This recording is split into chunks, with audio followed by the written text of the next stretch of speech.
The wagon wheels creaked to a halt outside the weathered trading post in Gila Bend, Arizona. And Katherine Grace knew with bone-deep certainty that her father was about to do something terrible. She sat rigid in the back of their failing wagon, her fingers gripping the rough wooden edge until splinters threatened to pierce her skin. The November wind of 1881 carried desert dust and the scent of impending change, though nothing could have prepared her for what would happen in the next hour. Her father, Edward Grace, climbed down from the driver's seat with the heavy movements of a man who had made a decision he could not take back. His face was gaunt, carved hollow by 3 years of drought and failed crops, and his eyes refused to meet hers. Katherine was 20 years old, though the harsh Arizona sun and harder life had etched a maturity into her features that made her seem older. Her dark auburn hair was pulled back in a practical braid, and her calico dress, though clean and carefully mended, showed its age in faded patches and worn seams. She had her mother's green eyes, or so her father used to tell her before grief and desperation turned him into this hollow shell of a man. Her mother had died 2 winters ago from pneumonia, and they had been struggling ever since. "Stay in the wagon, Katherine," her father said, his voice rough as sandpaper. She did not obey. Something in his tone, some finality, made her climb down after him. The trading post was a squat adobe structure with a wooden awning that provided sparse shade. Horses were tied to the rail outside, and through the open door she could see the dim interior stocked with supplies they desperately needed. Food, blankets, tools, everything required to survive another winter in this unforgiving land. Her father walked inside and Katherine followed, her worn boots silent on the packed earth. The interior smelled of leather, tobacco, and coffee. Several men were inside, but her attention fixed immediately on the one standing at the counter. He was tall, perhaps 6 feet, with broad shoulders that filled out his brown work shirt. His dark hair was slightly too long, touching his collar, and when he turned at their entrance, she saw a face that was striking in its quiet strength. Sharp jawline, straight nose, and eyes the color of aged whiskey that assessed her father with careful neutrality. He wore a gun belt, but it sat easy on his hips, not with the aggressive cant of a man looking for trouble. A black hat rested on the counter beside him. "Mr. Thorne," her father said, and Katherine's stomach dropped at the desperation in his voice. "I need to speak with you about our arrangement." Owen Thorne's gaze flickered to Katherine, then back to her father. His expression remained unreadable, but something shifted in those amber eyes. "Mr. Grace, I told you 2 weeks ago I cannot extend more credit. You already owe me for last month's supplies." I know. Her father's hands twisted his hat between his fingers. "But winter is coming and I have nothing. The well dried up. The few crops I managed to plant withered. I need flour, beans, salt, blankets, firewood, just enough to make it through to spring." Owen Thorne was silent for a long moment. He was perhaps 27 or 28, Katherine estimated, young to own a trading post, but he carried himself with the confidence of a man who had earned his position through hard work rather than inheritance. "I am sorry for your troubles, Mr. Grace, truly. But I am running a business, not a charity. Half the territory is in the same situation you are. I can pay you." The words came out strangled. "With what? You said yourself you have nothing." Katherine's father turned to look at her then, and the expression on his face made her blood run cold. "I have her." The words hung in the air like a gunshot's echo. Katherine felt the ground tilt beneath her feet. Around them, the other men in the trading post had gone quiet, watching with the avid attention of those witnessing something shameful. "Pa." Her voice came out small, disbelieving. Owen Thorne's jaw tightened. "Excuse me, my daughter." Edward Grace's voice gained a manic edge. She is a good girl, strong, healthy. Can cook and clean and tend animals. She would be worth the supplies I need. More than worth them. Katherine could not breathe. The walls of the trading post seemed to close in around her.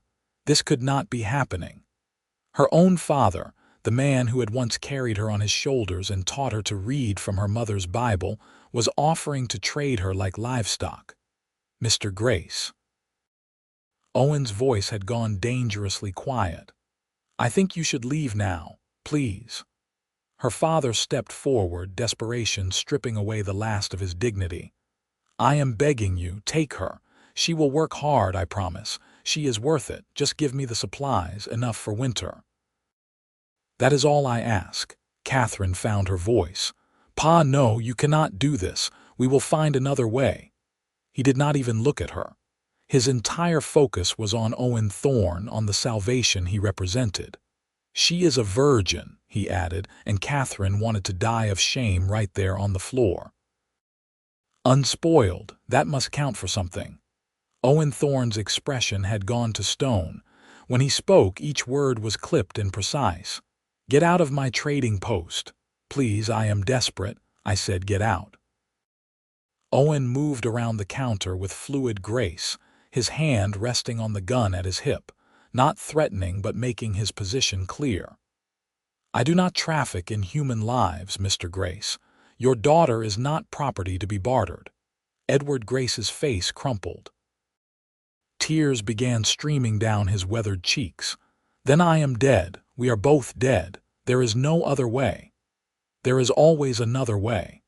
But Owen's voice had softened slightly, and Katherine saw something flicker across his face. Sympathy, perhaps.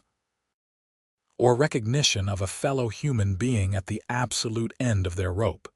He stood there for a long moment, his jaw working as though chewing over words he did not want to say. Finally, he exhaled slowly. How much do you need to make it through winter? Her father's head snapped up, hope blazing to life. 50 pounds of flour, 20 of beans, 10 of coffee, salt, sugar, dried meat, 2 good blankets, firewood if you can spare it. I can make that last. I can stretch it. Owen nodded slowly, his gaze distant, calculating. Then those amber eyes fixed on Katherine really looked at her for the first time. She met his stare, refusing to drop her gaze despite the humiliation burning through her. She would not cower. She would not give her father's shame any more power than it already had. Here is what is going to happen, Owen said, his voice carrying the weight of absolute authority. I will give you those supplies, Mr. Grace, all of them, enough to last you through winter and then some. Thank you, I will bring her things. She can start working today. I was not finished. The steel in Owen's voice cut through her father's babbling. I will give you those supplies in exchange for clearing your debt and your daughter's presence here. But and this is critical, Mr. Grace, so listen carefully, your daughter will have a choice. Katherine's heart hammered against her ribs. Owen turned to face her fully, and she was struck by the intensity of his focus, the way he looked at her as though she was a person, not a transaction. Miss Grace, I am going to make you an offer, and I want you to understand that the choice is entirely yours. No matter what your father agrees to, you have the final say. Do you understand? She managed a nod, not trusting her voice. You can stay with me, work in the trading post in my home, and in exchange, your father receives the supplies he needs. But if you choose to refuse, if you choose to leave with your father right now, I will still give him enough provisions for 2 weeks. It will not be everything he asked for, but it will be enough to keep you both alive while you figure out another solution. The choice is yours and yours alone. The trading post was absolutely silent. Katherine stared at this stranger who had just offered her something she had not possessed in years: agency. The power to decide her own fate. Her father started to protest, but Owen held up a hand. Not another word, Mr. Grace. This is between me and your daughter now. Catherine's mind raced. If she refused, if she left with her father, they would have 2 weeks of supplies. 2 weeks to figure out something, anything else. But she knew their situation. There was nothing else. No relatives to turn to, no savings hidden away, no miracle coming. Her father would probably try this again with someone else, someone who might not give her a choice at all, someone who might treat her far worse than this quiet man with careful eyes seemed inclined to. And if she stayed, she would be owned by Owen Thorne, in essence if not in law. She would work for him, live in his home, be at his mercy. But he had given her a choice. That single act spoke volumes about his character. "What would you expect of me?" she asked, her voice steadier than she felt. "If I stayed, what would my duties be?" Owen's expression remained neutral. "Cooking, cleaning, helping in the trading post when needed. Mending, washing, general household tasks. I am often on the road, acquiring stock or delivering goods. When I am gone, you would be expected to mind the post, handle sales, keep accounts. And at night." She forced herself to ask the question plainly. She needed to know exactly what she would be agreeing to. Understanding flickered in his eyes, followed by something that might have been respect. "You would have your own room, a door that locks from the inside." "I am not in the market for a wife, Miss Grace, and I am certainly not the kind of man who would force himself on a woman under any circumstances. If I wanted that, I would visit the saloon in Tucson. What I need is help running this place, not a bedmate." The bluntness of his words should have shocked her, but instead they settled something in her chest. Honesty. He was being honest with her, treating her like an adult capable of handling plain truths. "How long?" she asked. "How long would I be expected to stay?" "1 year," Owen said without hesitation, as though he had already thought this through. "1 year from today. At the end of that time, you will have earned your father's debt and the supplies I am giving him. You will be free to leave, and I will provide you with $50 and a horse if you choose to go." $50. A horse. Freedom. It was more than she had now, more than she would likely have if she left with her father, and 1 year was not forever. 1 year was survivable. "Can I have a moment?" she asked. "To think?" Owen nodded and stepped back, giving her space. Her father reached for her arm, but Owen moved between them, a subtle placement that spoke of protection. "Let her think, Mr. Grace." Katherine turned away from both men and walked to the small window that looked out over the dusty street of Gila Bend. The town was small, just a handful of buildings clustered around the crossroads where the stage route ran. Mountains rose in the distance, purple and gray against the bright Arizona sky. This was not the life she had imagined for herself. When she was a girl, before her mother died, she had dreamed of marriage and children, a home of her own, love and partnership. But dreams were luxuries, and she had learned long ago that survival mattered more than dreams.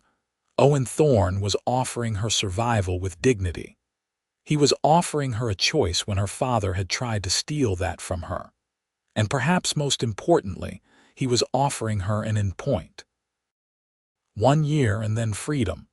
She could endure anything for 1 year. She turned back to face them both.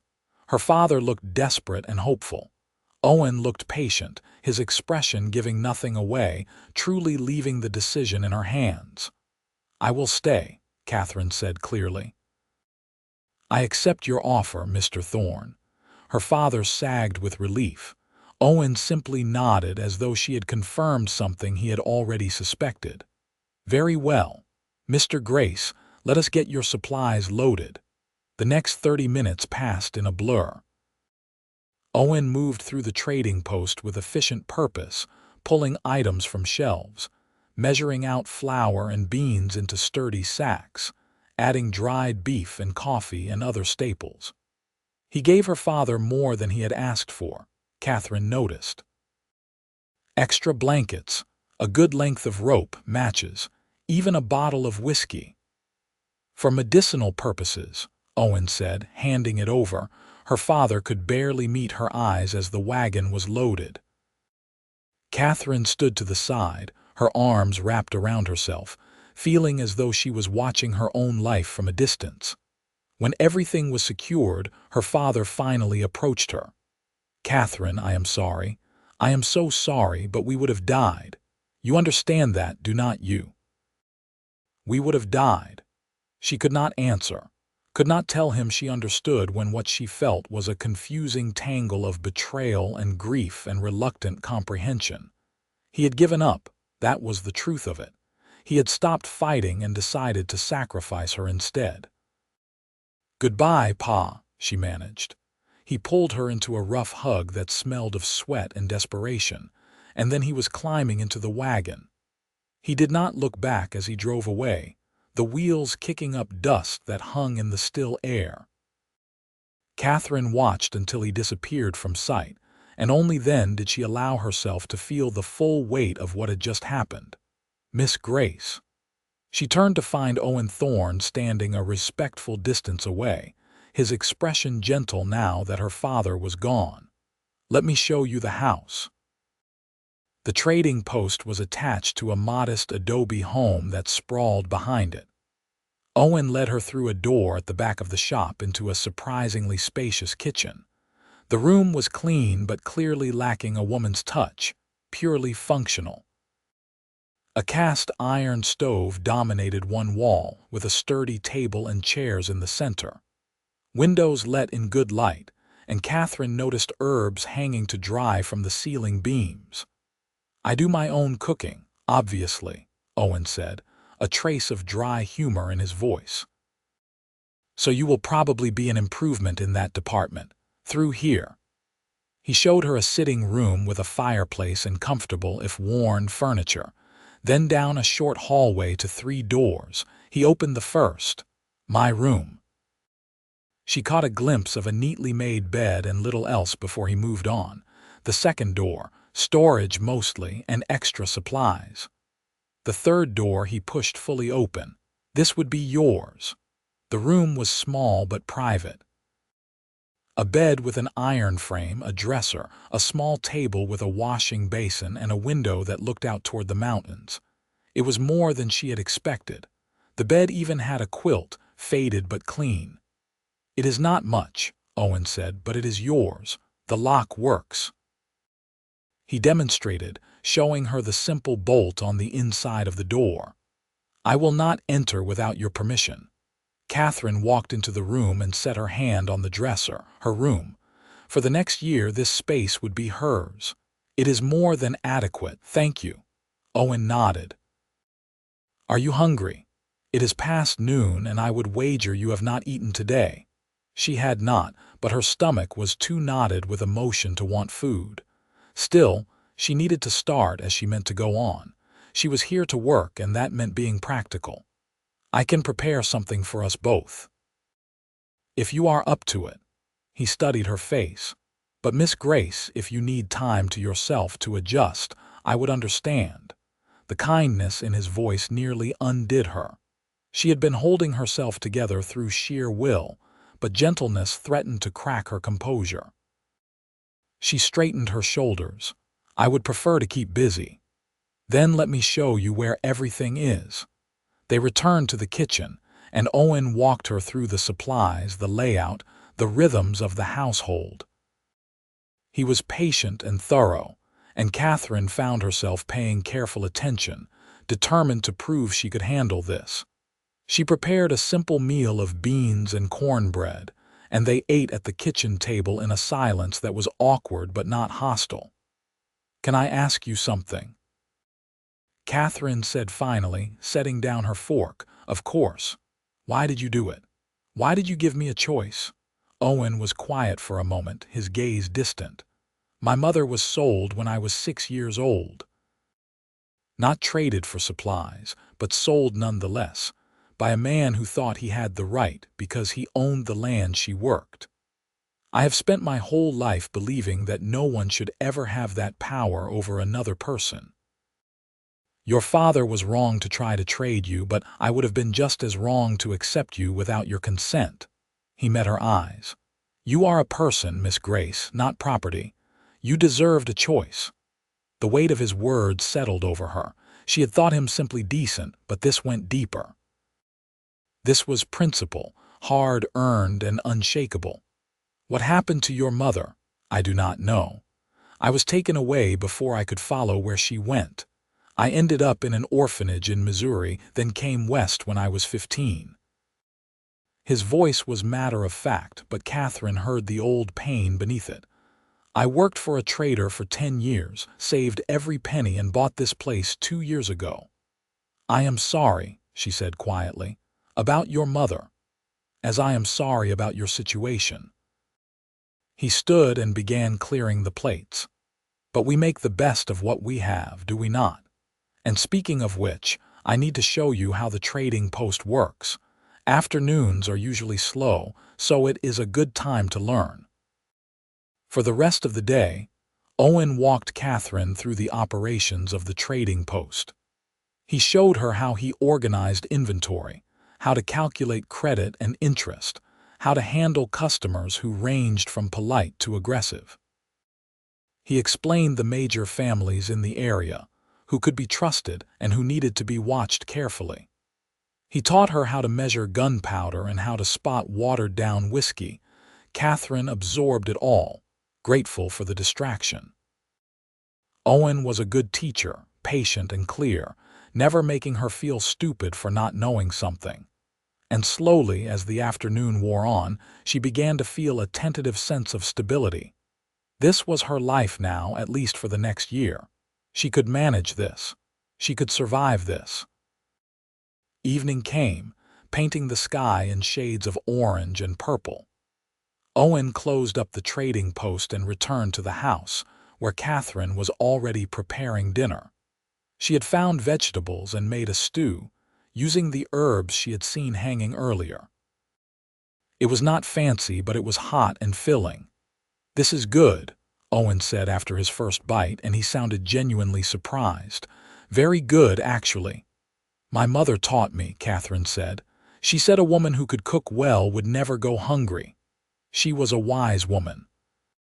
They ate in more comfortable silence this time, and afterward, Katherine insisted on washing the dishes while Owen sat by the fire with a ledger, updating accounts. It felt strangely domestic, almost peaceful. When she finished, she stood awkwardly in the doorway of the sitting room, unsure of the protocol. Owen looked up. "You are welcome to sit if you like, or if you would prefer to retire, that is fine as well. You have had a difficult day." Katherine thought about retreating to her small room, but the idea of being alone with her thoughts was worse. "I will sit for a while if that is all right." "Of course." He gestured to the chair across from him. She sat, folding her hands in her lap, and stared into the fire. The mesquite wood popped and crackled, filling the silence. After a while, Owen spoke. "If you have any questions about anything, you can ask me. I know this situation is strange." "It is not the life I imagined," Katherine admitted. "No, I imagine not." He closed his ledger. "For what it is worth, I will do my best to make this year as bearable as possible. You have my word that I will treat you with respect." She looked at him then, really looked at him. In the firelight, his features were softened, more approachable. There was strength in his face, but also a certain weariness, the look of a man who had fought hard for everything he had. She believed him. She did not know why, but she did. "Thank you," she said. "That means more than you might realize." He nodded, and they sat together in the warm silence until Katherine could no longer keep her eyes open. She bid him good night and retreated to her room, where she locked the door and finally allowed herself to cry. She cried for her mother, for her father's betrayal, for the life she had lost. But when she was done, she washed her face in the basin, changed into the nightgown she had brought, and climbed into the narrow bed. It was comfortable, the quilt soft and warm. And for the first time in longer than she could remember, she felt safe. The days began to develop a rhythm. Katherine rose early, started the fire, prepared breakfast. Owen was usually up before dawn, tending to horses or organizing stock. They ate together, speaking little but with growing ease. Then Katherine would clean the house while Owen opened the trading post. By mid-morning, she would join him, learning to handle customers, becoming familiar with the patterns of business. Afternoons meant more chores, cooking, mending, occasionally helping with inventory. Evenings were quiet, spent by the fire or in comfortable silence. A week passed, then two. Katherine found herself settling into the routine more easily than she had expected. Owen was true to his word in every respect. He never entered her room, never made inappropriate suggestions, never treated her as anything less than a full person. They developed an easy working relationship, professional but not cold. He appreciated her cooking and told her so. She appreciated his steady presence and the sense of safety he provided. The trading post itself was fascinating. Katherine had not realized how much of a hub it was for the surrounding area. Ranchers came in for supplies. Miners stopped on their way to claims in the mountains. Families trading goods. Occasional drifters looking for work. She learned to read people quickly, to know who would cause trouble and who could be trusted. Owen was always nearby, a quiet authority that kept situations from escalating, but he let Katherine handle most interactions, building her confidence. One afternoon in late November, a woman came in with her 2 children, looking to trade eggs for flour. Katherine recognized the signs immediately: the worn dress, the thin faces, the desperation poorly hidden. She measured out more flour than the eggs were worth, and when the woman protested, Katherine simply smiled and said the scales must be off. The woman left with tears of gratitude, and Katherine felt Owen's gaze on her. "You gave her extra," he said when they were alone. "I know." She met his eyes, ready to argue if needed. "I will make up the difference from my portion." But Owen was shaking his head, something like approval in his expression. "No need. I would have done the same. You have a good heart, Miss Grace." "Katherine," she said impulsively. "You can call me Katherine. We have been living in the same house for 2 weeks now. Miss Grace feels too formal." He considered this, then nodded. "Katherine, and you may call me Owen if you are comfortable with it." "Owen," she repeated, testing the name. It felt right somehow. A small step toward something less transactional, more human. As the weather grew cooler, heading toward December, Katherine found herself watching Owen more closely. He was a man of contradictions, she realized. Quiet but not shy. Strong but not aggressive. He had a dry sense of humor that emerged unexpectedly, making her laugh when she least expected it. He was kind to the children who came into the trading post, always finding a peppermint stick or small treat to give them. He was fair in his dealings, even when it cost him profit. And he was lonely, she suspected, though he never said so. She caught him sometimes, in unguarded moments, staring out at the horizon with an expression of deep solitude. She recognized it because she felt it herself. They were both alone in fundamental ways, both shaped by losses they carried quietly. One evening, as they sat by the fire, Katherine working on mending one of Owen's shirts and Owen reading a book, she decided to ask about something that had been puzzling her. "Why did you never marry?" Owen looked up, surprised by the question. "That is rather direct." "I am sorry." "You do not have to answer." "No, it is all right." He set down his book. "The honest answer is that I never found someone I wanted to marry who wanted to marry me in return. This life out here, it is hard. Most women want stability, a settled home, maybe a town with a church and a school. I can offer them a trading post in the middle of nowhere and long periods of solitude when I am traveling for stock. It is not appealing to most. Some women might find it appealing, Katherine said carefully. Independence, partnership, a business to help run. That could be enough for the right person. He studied her, and something flickered in his eyes. Perhaps I have not met her yet. The moment stretched between them, charged with something Katherine could not quite name. Then Owen cleared his throat and picked up his book again, and the moment passed. But Katherine found her thoughts circling back to it as she finished her mending. She was developing feelings for Owen Thorne, she realized with a start. Not just gratitude or respect, though she felt both of those. But something warmer, something that made her heart beat faster when he smiled at her, something that made her notice the way his hands moved when he worked, strong and capable and gentle all at once. It was foolish, she told herself. She was here because of a transaction, not a courtship. Owen had been clear that he was not looking for a wife. She was simply confusing proximity and kindness with affection. It would pass, but it did not pass. As December arrived, bringing cooler temperatures and occasional rain, Katherine's awareness of Owen only grew. She noticed how he always made sure she had the warmer spot by the fire. How he brought her small gifts when he returned from trips, a length of ribbon, a bar of lavender soap, nothing extravagant but thoughtful. How he listened when she talked, really listened, asking questions and remembering details from previous conversations. And she thought she saw signs that perhaps, maybe, he was developing feelings for her as well. The way his gaze would linger on her when he thought she was not looking. The way he found excuses to stand close to her when they worked together in the trading post. The way his voice softened when he said her name, but neither of them spoke of it. The unspoken agreement between them, the professional nature of their arrangement, felt too fragile to risk with admissions of feeling. So they continued in their careful dance, orbiting each other with growing attraction that neither acknowledged.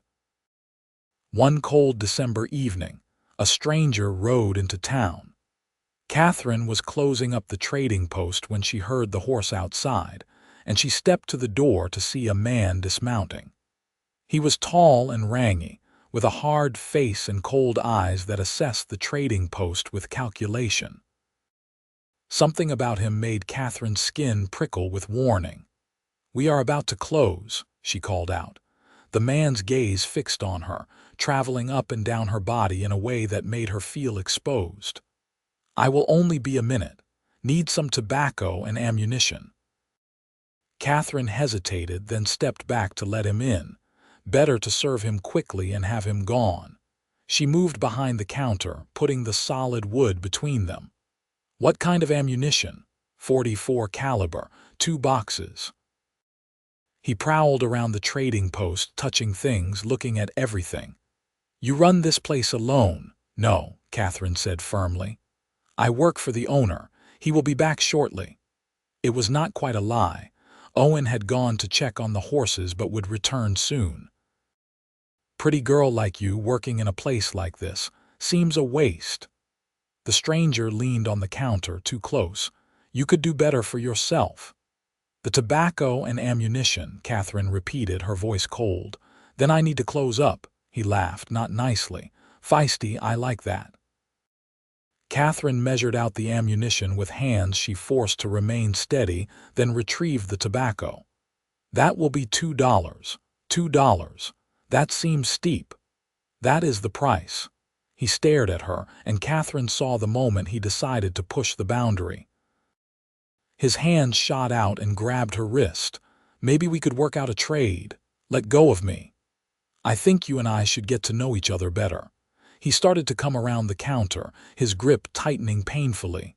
"I said let go." Katherine tried to pull away, her heart pounding. "The lady asked you nicely. Now I am telling you." Owen's voice cut through the tension like a blade.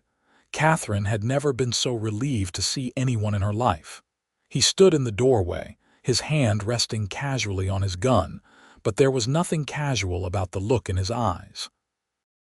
They had gone hard and dangerous, all the quiet gentleness stripped away to reveal something sharp underneath.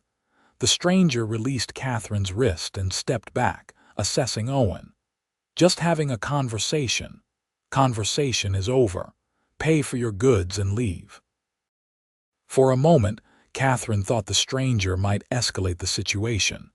His hand twitched toward his own gun, and the air crackled with potential violence. But then he seemed to think better of it. He pulled out $2 and slapped them on the counter. "Not very friendly around here," he muttered, gathering his purchases. "We are friendly to people who know how to behave," Owen said evenly. "You do not. Get out and do not come back." The stranger left with a final venomous look, and the tension in the trading post eased fractionally. Owen crossed immediately to Catherine. "Are you all right? Did he hurt you?" "I am fine, just shaken." But her wrist was already reddening where the man had grabbed her, and Owen saw it. His jaw tightened. "I should not have left you alone. I am sorry." "You could not have known." "Owen, I am fine." "Really?" She touched his arm, a gesture of reassurance, and felt him relax slightly under her hand. "I do not like the look of that man. He has the feel of trouble." Owen moved to the door and locked it, then pulled down the shade. "That is enough for today. Come on, let us get inside." They returned to the house, and Owen insisted on checking Catherine's wrist, his touch gentle as he examined the bruising. "I will make a cold compress. It will help with the swelling." "Owen, it is just a bruise." But he was already moving, pulling out a cloth and soaking it in cold water. He pressed it carefully to her wrist, and Catherine was struck by the tenderness of the gesture. This man, who could turn dangerous in an instant to protect her, was now treating her injured wrist with the delicacy of handling glass. "Thank you," she said softly, "for stepping in, for protecting me." His eyes met hers, and the intensity in them took her breath away. "Always. As long as you are under my roof, I will keep you safe. I promise you that." The moment stretched, and Catherine felt the pull between them, strong as gravity.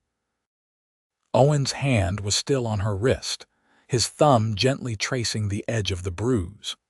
She wanted to lean into him, to close the distance, to feel what it would be like to be held by someone who looked at her the way he was looking at her now. But then Owen cleared his throat and stepped back, the moment breaking. "I should prepare dinner. Let me, you have done enough." Catherine stood, feeling the loss of his warmth. "Sit down, relax." They moved around each other carefully for the rest of the evening, both hyper-aware of the shift that had occurred. Something had changed in that moment in the trading post, or perhaps it had simply revealed what had been building for weeks. The careful distance they had maintained felt thinner now, more difficult to sustain. That night, Catherine lay in her bed and admitted the truth to herself. She had fallen in love with Owen Thorne. It was impractical and complicated and possibly hopeless, but it was true nonetheless. She loved his quiet strength, his unwavering principles, his dry humor and unexpected gentleness. She loved the way he treated her as an equal, the way he listened to her thoughts as though they mattered. She loved the life they had built together in these past weeks, the easy partnership and comfortable silences. But what could she do about it? She was contracted to stay for a year, and then she would be expected to leave. Owen had been clear about the terms. And even if he did have feelings for her, he had made no indication that he wanted to change their arrangement. Perhaps he saw her only as a hired hand, nothing more. The thought was painful, but Catherine forced herself to accept it. She would survive this. She would survive loving him and leaving him when the time came. She had survived everything else. The next few days were slightly awkward as both Catherine and Owen navigated their heightened awareness of each other. But gradually, they fell back into their routine, and the ease between them returned.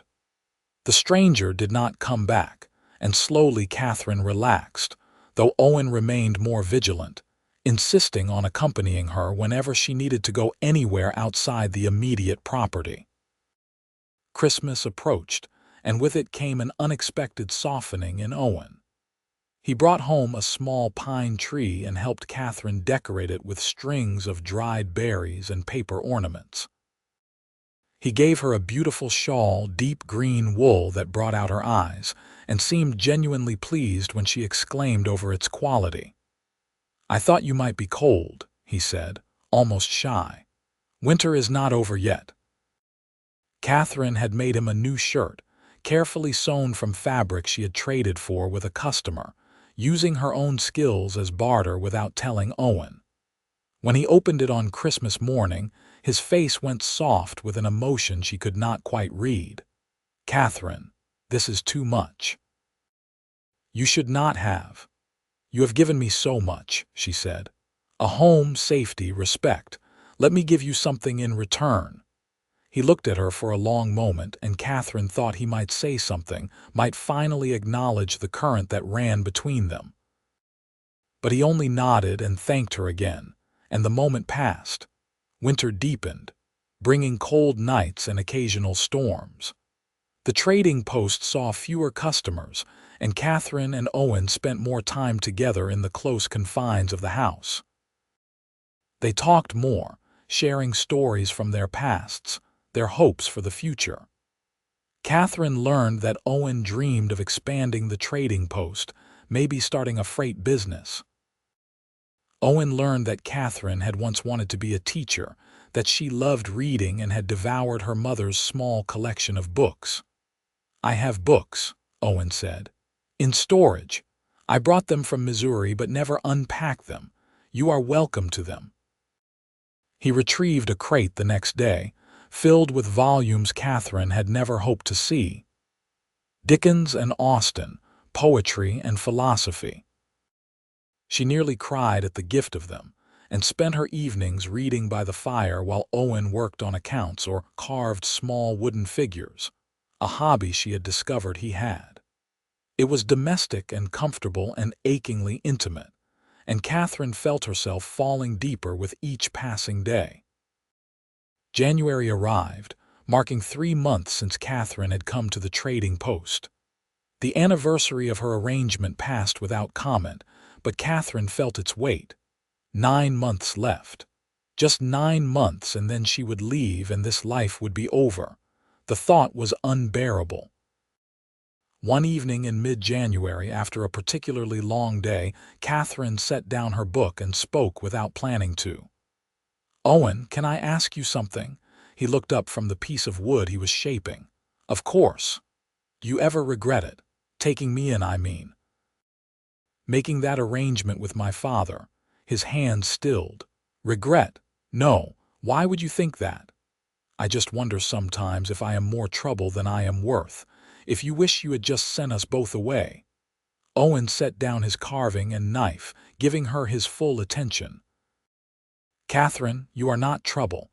You have been nothing but an asset to both the trading post and my home. More than that, you have made this place feel less lonely. I am grateful you chose to stay. But when the year is up, you will want me to leave," she said, her voice smaller than she intended. That was the agreement.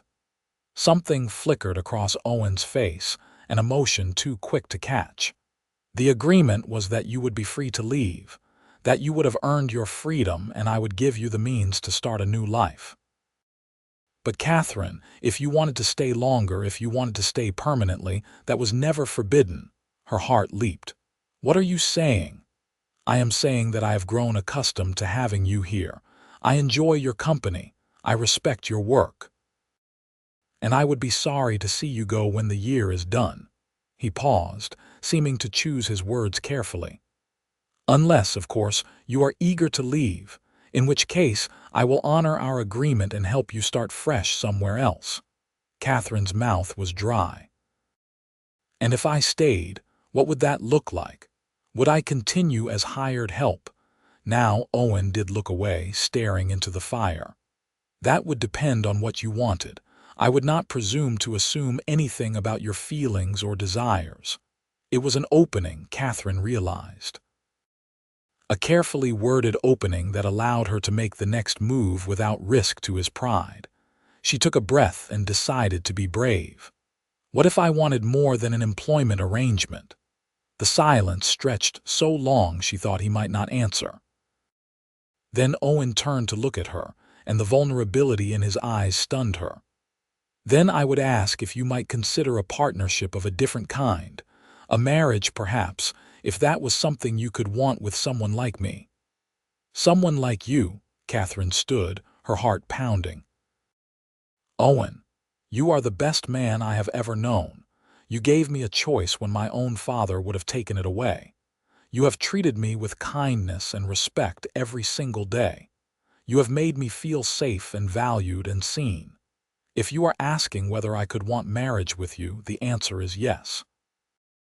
Absolutely yes. Owen rose to his feet, his expression transformed. Hope and disbelief warred in his features. You truly mean that? I have been falling in love with you for months, Katherine confessed. I thought you only saw me as a hired hand, someone to help with the work. I thought when the year ended, you would want me gone. I have been in love with you since Christmas, Owen admitted. Possibly before, but I did not want to pressure you, did not want you to feel obligated because of our arrangement. I wanted you to be free to choose, just like that first day. I would never want you to stay because you felt you had to. I am choosing you, Katherine said, stepping closer. Not because I have to, because I want to, because I love you, Owen Thorne. The smile that broke across his face was like sunrise, transforming his usually serious features into something bright and beautiful. He closed the distance between them and cupped her face in his hands, gentle and reverent. Katherine Grace, you are the most remarkable woman I have ever met. I swear to you, I will spend the rest of my life making sure you never regret this choice. Kiss me, she whispered. He did. The kiss was everything Katherine had imagined and more, tender and passionate, claiming and giving all at once.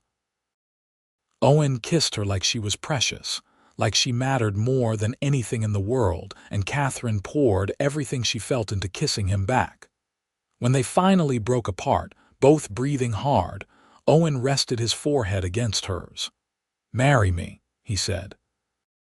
"Not because of any arrangement or obligation, but because I love you and I want to spend my life with you. Marry me, Katherine." "Yes," she laughed, joy bubbling up irrepressibly. "Yes, yes, yes." They were married 3 weeks later in a small ceremony in Tucson, with the local justice of the peace officiating, and 2 witnesses pulled in from the street. Katherine wore a simple dress she had sewn herself in pale blue, and Owen wore his best shirt and coat, looking handsome and nervous and incredibly happy. When he slipped a simple gold band on her finger, Katherine felt something settle deep in her soul. This was right. This was where she was meant to be. Their wedding night was tender and sweet, both of them nervous but eager. Owen was patient and gentle, making sure Katherine felt safe and cherished. And when they finally came together, it felt like the most natural thing in the world, the physical expression of everything they had been building for months. Afterward, lying in Owen's arms in the bed that was now theirs, Katherine felt a peace she had not experienced since her mother died. "Are you happy?" Owen murmured into her hair. "Happier than I ever thought possible," she answered honestly. "When my father traded me, I thought my life was over, but it was actually beginning. I will spend every day making sure you stay happy. That is a promise." And he did. Their marriage was not perfect, no marriage is, but it was built on a foundation of respect and genuine affection that carried them through difficulties. They had their arguments, mostly about business decisions or money, but they learned to talk through disagreements and compromise. Owen valued Katherine's opinion on everything related to the trading post and frequently deferred to her judgment on customer relations. Katherine discovered she had a head for business and began keeping the books, which Owen hated doing anyway. That spring, they learned Katherine was pregnant. Owen was beside himself with joy and terror, immediately becoming overprotective. Katherine had to firmly inform him that she was not made of glass and would continue working right up until the baby came. She did, managing the trading post even as her belly swelled, earning the respect of their regular customers who appreciated her no-nonsense approach and fair dealing. In September of 1882, Katherine gave birth to a healthy baby boy. They named him Thomas, after Owen's father, who he barely remembered. Owen cried when he held his son for the first time, and Katherine fell even more in love with him watching him cradle the tiny infant with such careful tenderness. Thomas was followed 2 years later by a daughter, Emma, who had Katherine's green eyes and Owen's stubborn determination. The house felt full and alive in a way that delighted them both. Owen proved to be a devoted father, always making time for his children despite the demands of the business. Katherine managed to balance motherhood with her work in the trading post, often carrying Emma in a sling while helping customers. The trading post thrived. As word spread about the fair prices and honest dealing at Thorne's trading post, more people went out of their way to shop there. Owen expanded, adding a small warehouse and beginning the freight service he had dreamed about. Katherine proved essential to this growth, her organizational skills and customer relationships building a loyal base. Katherine's father came by once, 3 years after he had traded her. He looked older, more frail, and when he saw Katherine with her children and the obvious prosperity of the trading post, something broke in him. He tried to apologize, but Katherine stopped him. "You made a choice, Pa. I understand you were desperate, but you gave up on me." Owen did not. "He gave me a choice and I chose him. I chose this life. I am happy now and I think that is all that matters." Her father left with tears in his eyes, and Katherine felt a door close on that chapter of her life. She had forgiven him in her heart, but she did not need him in her life anymore. She had built something new, something better. Over the years, Katherine and Owen became pillars of the small community in Gila Bend. When other families struggled, they extended credit quietly, never shaming anyone for needing help. When the school finally opened, Katherine donated books and supplies. Owen helped organize a freight cooperative that allowed smaller ranchers to get their goods to market affordably. They built something meaningful together, a legacy beyond just their business. Their marriage deepened with time, the passionate early love maturing into something richer and more complex. They knew each other's moods and quirks, could communicate with a glance across a crowded room, supported each other through hardships, and celebrated each triumph together. Owen never stopped being grateful that Katherine had chosen him, and he showed it in 1,000 small ways every day. Katherine never regretted her choice, even on the hardest days. She had found her partner, her home, her purpose. When Katherine turned 30, they threw a party at the trading post. Friends and customers came from miles around, filling the space with laughter and music. As Katherine stood watching Owen dance with Emma while Thomas tried to join in, she felt overwhelmingly grateful. This life, this family, this love, it had all started with the worst day of her life. Her father's betrayal had led her to Owen's door. Owen's compassion had given her a choice, and her choice had given her everything. That night, after the children were asleep and the guests had gone home, Katherine and Owen sat on their porch, watching the stars emerge in the vast Arizona sky. The desert was quiet around them, peaceful in a way it never was during the day. "You remember the day we met?" Katherine asked, leaning against Owen's shoulder. "Every detail," he said. "You were trying so hard to be brave, even though you must have been terrified. I admired that." "I was terrified, But you gave me a choice, and that changed everything. It gave me back my power." "You were never powerless, Katherine. You just needed the opportunity to show your strength." She smiled and turned to kiss him, a gentle press of lips that still held the spark of their attraction after all these years. "I love you, Owen Thorne. And I love you, Katherine Thorne. Always have, always will." They sat together in comfortable silence, two people who had found each other in the most unexpected circumstances and built a life that was more than either of them had dared to dream. The trading post was quiet behind them. Their children slept safely in their beds. The future stretched ahead, full of possibility. 5 more years passed in a blur of growth and change. Thomas grew into a thoughtful boy who loved reading and had his mother's head for numbers. Emma was all fire and determination, insisting on learning everything her father could teach her about horses and trading. Owen's hair began to show threads of silver at the temples, and Katherine noticed laugh lines appearing around her eyes. They wore their years well, she thought, the marks of a life fully lived. The trading post expanded again, becoming one of the most successful in the territory. They hired help, which allowed Owen and Katherine more time with their children. They took trips to Tucson, where Katherine delighted in shopping for books and fabrics. They hosted barbecues and celebrated holidays with increasing extravagance as their prosperity grew. But they never forgot where they had started, never lost sight of the values that had brought them together. When Thomas was 10 and Emma 8, Katherine discovered she was pregnant again. This pregnancy was harder than the previous 2, and Owen worried constantly. But Katherine was strong, and in the spring of 1892 she gave birth to twin boys, Daniel and David. Owen was stunned and delighted, joking that Katherine had given him enough sons to start his own freight company. The house was chaotic now, full of noise and energy. Thomas helped with his younger siblings, showing a natural patience.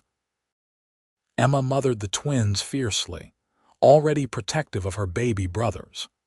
Owen and Katherine navigated the exhaustion and joy of having 4 children, supporting each other through sleepless nights and endless days. But they would not have changed a thing. On a quiet evening when the twins were a year old, Katherine and Owen finally had a moment alone on their porch. The older children were handling bedtime for their brothers, a responsibility they took seriously. Katherine sat on Owen's lap, her head on his shoulder, feeling bone-deep content. "Did you ever imagine this?" she asked. "When I first arrived at your trading post, did you imagine it would become this?" Owen was quiet, considering. "I imagined you might stay. I hoped you would, but this family, this life, this love, I could not have imagined it, Katherine. It is beyond anything I let myself dream about." "Me either. I thought my life was over that day. I thought I would be a servant at best, abused at worst. I never imagined I would find love. Real love, the kind that grows and deepens with time. I never imagined I would have children I adore and a business I helped build and a home that is truly mine." "Ours," Owen corrected gently. "It is ours, Katherine, every bit of it. You are my partner in all things." "Partners," she agreed, liking the word. It encompassed everything they were to each other. Lovers, certainly, best friends, absolutely. But partners captured the essential truth of their relationship. They worked together, decided together, built together. Neither was subordinate to the other. They were equals in every way that mattered. "I want to tell you something," Owen said after a moment. "Something I have never said because the time never felt right, but I want you to know now." Katherine lifted her head to look at him, seeing the seriousness in his face. "What is it?" "The day your father tried to trade you, I had already decided to give him the supplies. I was going to extend credit one more time, even though I knew he probably could not pay it back. I could not watch a man starve. no matter how poor his choices. But then he offered you, and I saw a chance to do something right, to give someone a choice who had not been given one. I never intended to take advantage of the situation, Catherine. I just wanted to help you." Tears pricked Catherine's eyes. She had never doubted Owen's character, but hearing this confirmation of his essential goodness moved her deeply. "You saved my life, Owen. You know that, right? Not just by giving me shelter, but by treating me like a person, by respecting me. You saved me from despair and gave me hope when I had none. And you saved mine. I was lonely before you came, Catherine. I had my business, and that was enough, I told myself. But it was not a life, not really. You made this place a home. You gave me purpose beyond profit. You gave me everything that matters." They kissed, slow and sweet, a reaffirmation of their bond.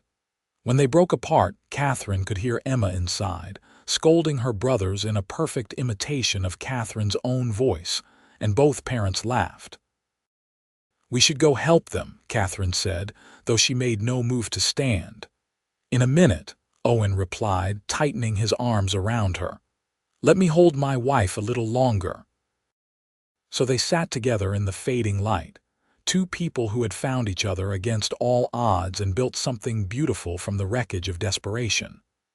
Around them, the desert sang its evening song. Above them, the first stars appeared. And inside, their children laughed and argued and loved each other with the unconscious certainty of those who have always been safe. Years continued to pass. Thomas grew tall and serious, eventually taking over much of the business side of the trading post. He had a natural talent for negotiation and strategic thinking, and under his management, the business expanded even further.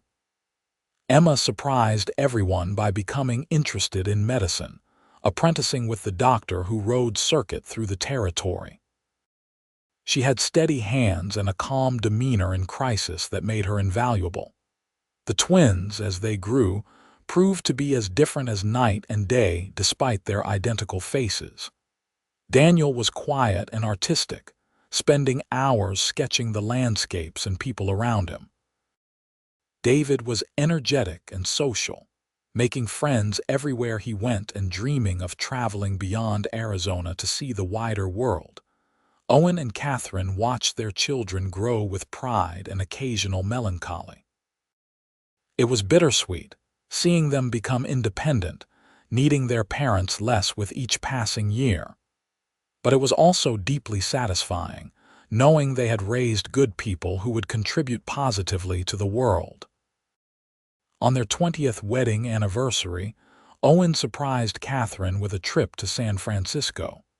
It was the furthest she had ever traveled, and she was overwhelmed by the size and sophistication of the city.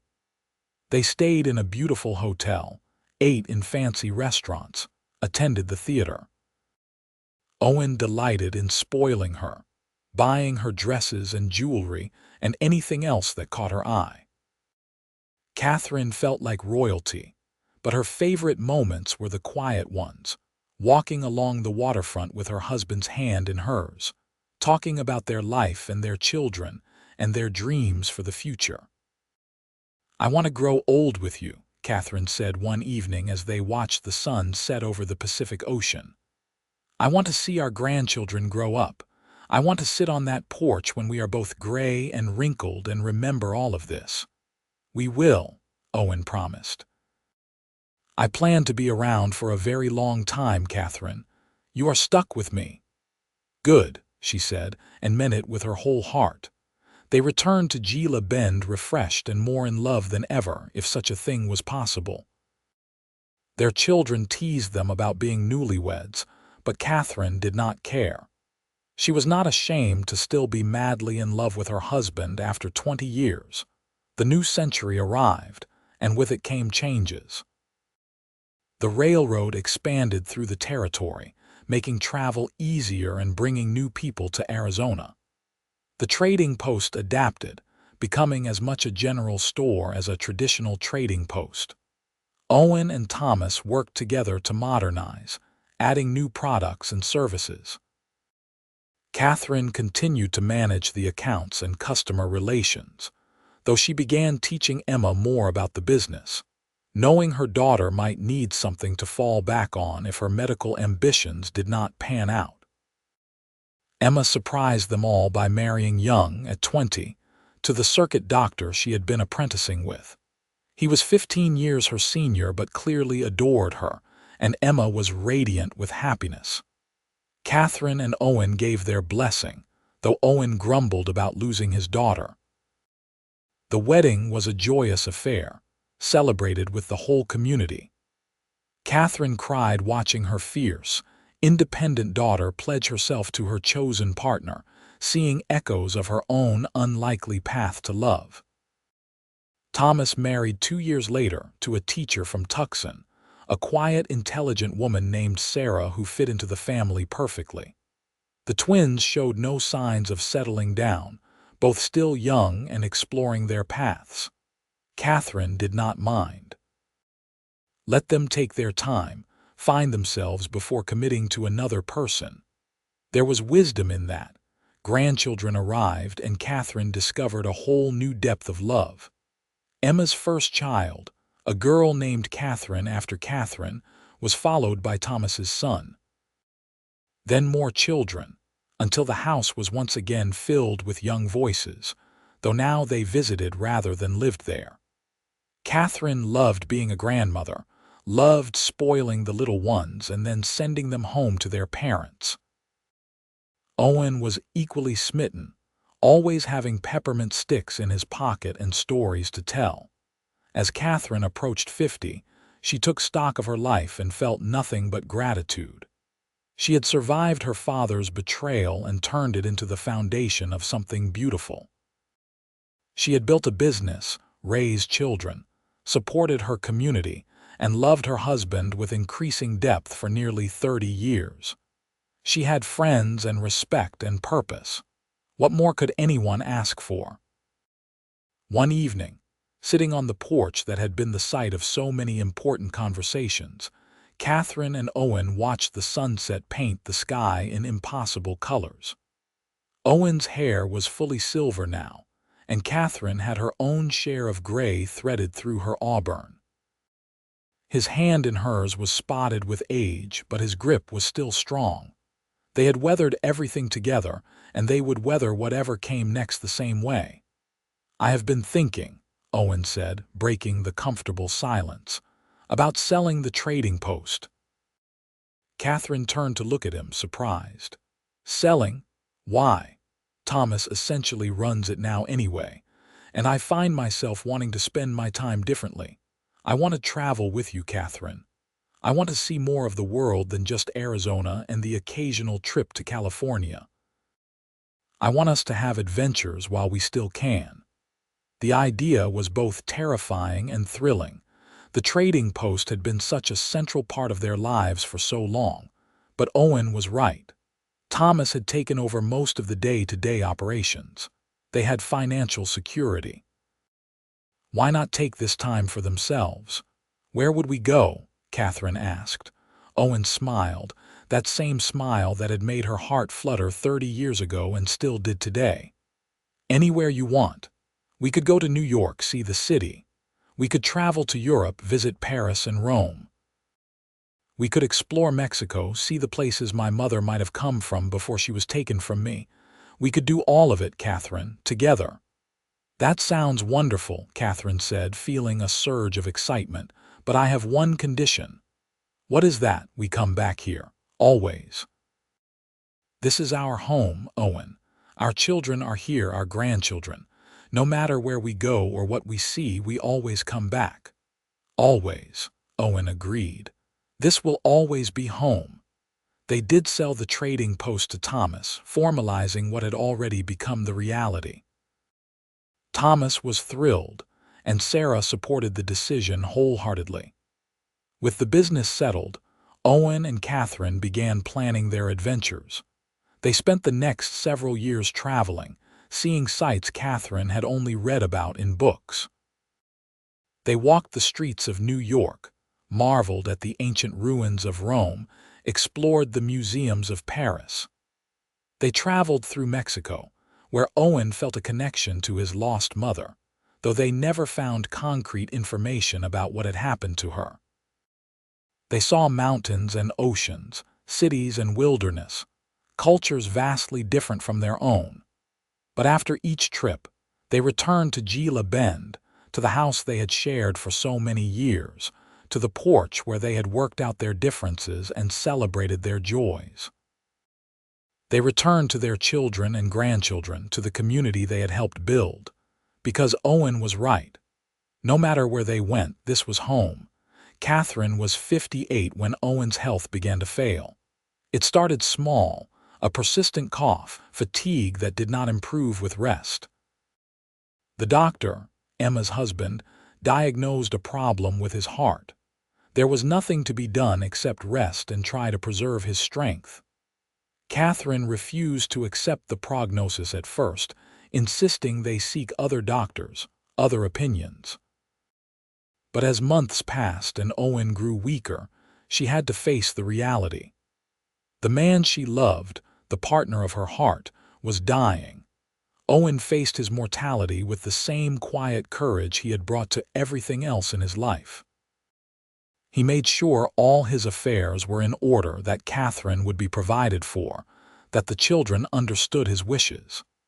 He spent his remaining energy with his family, telling stories to his grandchildren, giving advice to his children, and loving Katherine with every breath he had left.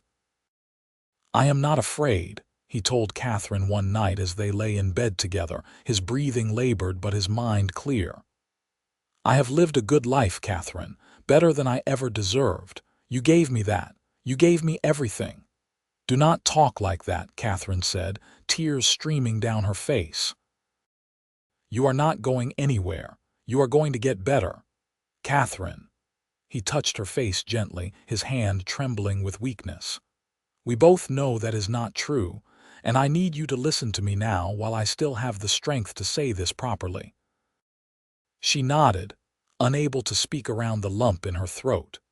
"You are the best thing that ever happened to me.